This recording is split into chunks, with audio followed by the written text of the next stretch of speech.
Agile display cases provide archives and libraries a new take on displaying material. This resource will give you all a brief overview of the steps interested parties or institutions can take to implement such a program. Agile display cases, sometimes also referred to as pop-up exhibits, are different than your usual exhibit displays, that they emphasize short-running, eye-catching exhibits that require few resources to address current topics or significant events and movements in your community. Overall, their goal is to give you and your institution a way to bring out material faster that would be popular to potential viewers at that specific moment for very particular reasons. Our first example on this page here is a real-life example highlighting its implementation at the Library of Congress.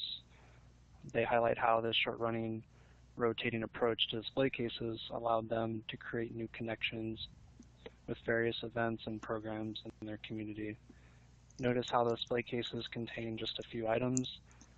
The links below further go into why this is. One of the links will direct you to a page describing a previous Agile display case emphasizing poetry. This display case was from a poet laureate that portrayed a few specific items to tie into her lecture and a PBS NewsHour interview that month. Displays like this really capitalize on the now rather than just the past. With different layers of engagement, you are developing a relationship almost between your holdings, the institution, and the events outside that the public see. Under key steps, you will see that we lay out a few important things we feel to be the most important in creating such a program. We hope these steps help address concerns about how to get started with a program like this, but really it's up to you and your institution to decide what works best for you. For example, when starting out, we feel it's important to develop user stories. Think about who will visit these display cases, how will they interact with them, what do you or your institution hope to receive in return from all this. Future steps to take include addressing concerns about what kind of material or themes that your institution will display. How will you relate current events to your current holdings? What makes up your collections and what significant relevant themes can you identify that runs through them? It is important to also consider what space is available to you and how do you best use that space. You need to be thinking about how to protect the material but also capture the audience's attention. How will you communicate with other people on your team during the project planning phase is also incredibly important. And what are the resources that will go into creating these display cases? Finally, how will you describe the material enough to hit that sweet spot between accurate and thorough description without deterring user engagement? You also need to potentially research copyright issues regarding what material you can display and how to protect your institution. The last key point we feel, though, is how to connect with the community. What steps can you take to spur up publicity surrounding these exhibits in such a short time frame, and what are some possible effective strategies for that? On the next tab, we will further break down each of these steps, giving various resources to help users understand these concepts and help answer some of these questions. Under exhibit planning, you will find we have included a sample template of creating a user story, showing how easy it is to get started trying to think as someone who may use this resource in creating a program. Outline are the steps and basic ideas to think about when developing these stories. Gives you a better picture of what kind of person will come to engage with these displays, and how does someone in your institution justify all the resources and time that are going to go into creating a program like this. Next, you'll develop exhibit space through various approaches. These approaches take into account the flow of the physical space, focal points, and grouping of display materials. Every institution is not created equal, and it's up to them to decide where best to place displays to ensure that this material is protected and visible. Resources we've included further detail some of these approaches to exhibit design from institutions such as the Smithsonian, the American Alliance of Museums, and the Museum of Applied Arts. No institution's holdings are the exact same as the other, and with the Agile display approach, institutions can theoretically easily adapt and hit the ground running with what they have in their collections, trying to create this relationship between interesting themes and their holdings and current events. With the Agile rotating exhibits, an emphasis is on this narrow scope and popular culture as a way to create excitement with the community. The resources available in this section show different approaches institutions and organizations have taken to develop these themes. These examples include creating exhibits with themes to spark academic discussion, as well as how to create teaching resources that will tie into exhibit themes. A recent example on this page is from the Library of Congress, which highlights their capitalization on a variety of exhibit themes. These themes covered everything between a presidential inauguration to LGBTQ to comic books all in a singular month, showing the institutional awareness of the events outside of the library and a deep understanding of what's in the library holdings. So once you've finished identifying potential themes, you can begin developing the physical exhibit. So, as Eric pointed out, the first steps that you're going to take are pretty much conceptual.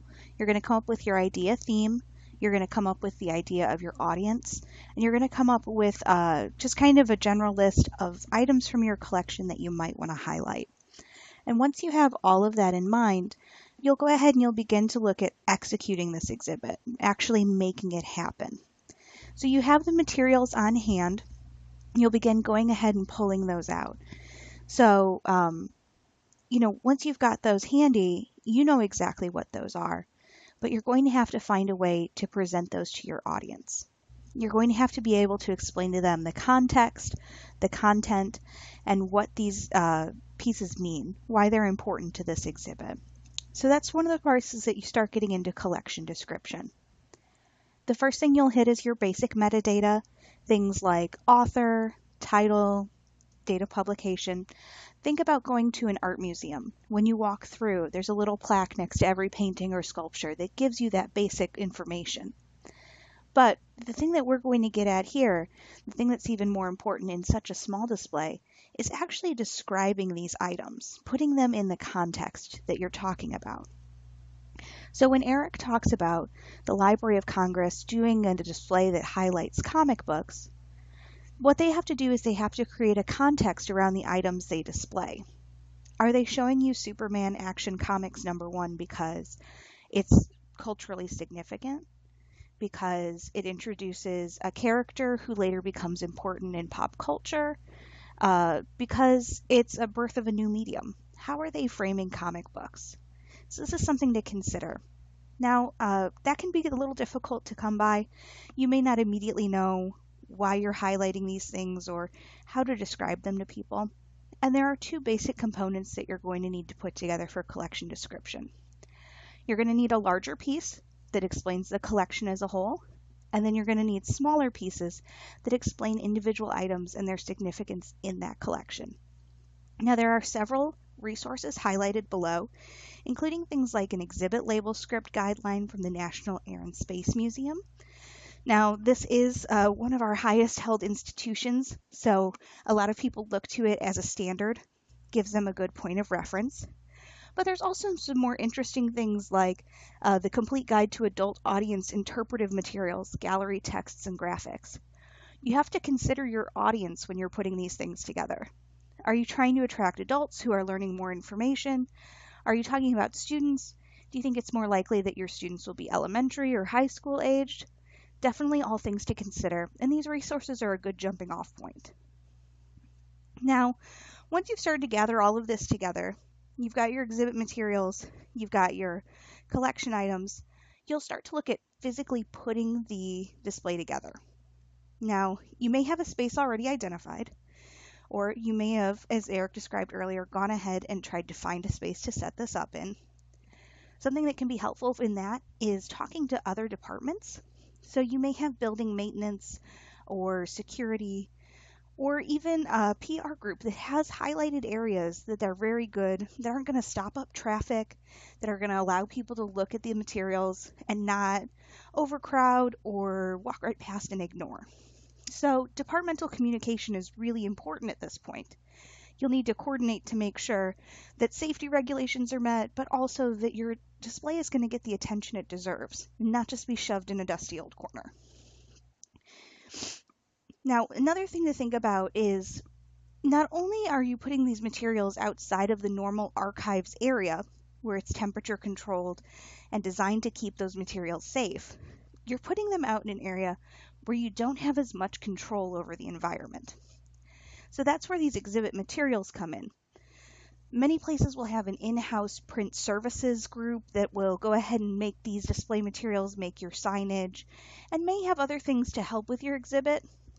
But you may also need to turn to a professional group, something like Gaylord Archival or Hollinger Metal Edge, that creates actual pieces to help preserve your items and can help keep them safe during the display time. You may also be looking at something larger like Megaprint Inc., which will go ahead and create the entire large display for you. It really just depends on what you have available at hand. So these are all things to consider when you're physically putting your display together. Now, once you've got everything lined up, you think you've got your ducks in a row, it's important to go back to that departmental communication, get in touch with your legal department, because you really want to examine copyright. Now, when you're looking at copyright, you may have a deed of gift, but remember, your deed of gift is not necessarily going to grant you copyright access. So when you're looking at these deeds of gift, make sure you pull them for each item that you want to consider and run them by your legal department. If you're working for a private corporation, it may be that an item you'd like to display has proprietary information that, even though it's a piece from the archives, may not be cleared to go ahead and display anyway. Or it may be that the creator of that was a contractor from an outside company, and your company doesn't actually own the copyright to it. So clearing all these things with your legal department is really going to help you to make sure that everything is on the up and up, that there's no lawsuits, no legal problems that come of it. It's also going to make sure that when you start to promote this, that if you want to use an image or a phrase or an object in your promotional materials, that it's okay to do so. So copyright, there's a lot of things to consider. There's published versus unpublished works, there's fair use, it's all over the place. So these guidelines here are really going to be very helpful for that.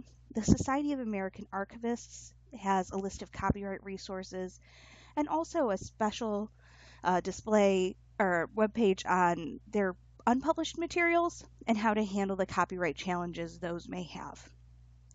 There's also, I'd like to highlight the Notice to Libraries and Archives from the U.S. Copyright Office. This talks about some exemptions that are offered to libraries and archivists under the Sonny Bono Copyright Term Extension Act, which means even though it may be an item that is still copyrighted and not owned, there may be a way or an exemption that a library or archive can use to still display it. So these are all important things to look into, and when in doubt, consult your legal department. They'll know better, or they'll at least know who to call. Now, once you get into marketing, there's two groups that you're going to need to market to, internal and external.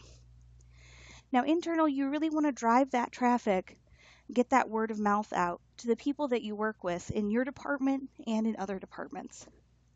That way, more people are going to hear about this, it's going to get more internal support, and your program is more likely to be successful. It'll also give you a better chance at running a program like this again. The external groups are a little more complicated. Those are going to be, if you're open to the public, those people, or if you're somewhere corporate, your clients, you may want to go ahead and bring them in to see a display of archival materials. So that's one where you want to get in touch with your PR or marketing department. They're going to have great ideas for not only how to market internally, which another group you may touch on for that is human resources, but they're going to have great ideas for how to market externally. What's been effective in the past? What items in your displays are going to draw people in? What kind of things they are thinking that are going to be the real wow pieces. Once you've finalized everything over copyright, and once you've gotten that marketing, you're ready to go. You can get that display set up, and you can start publicizing it. Now, these displays are meant to only be around for a short period of time.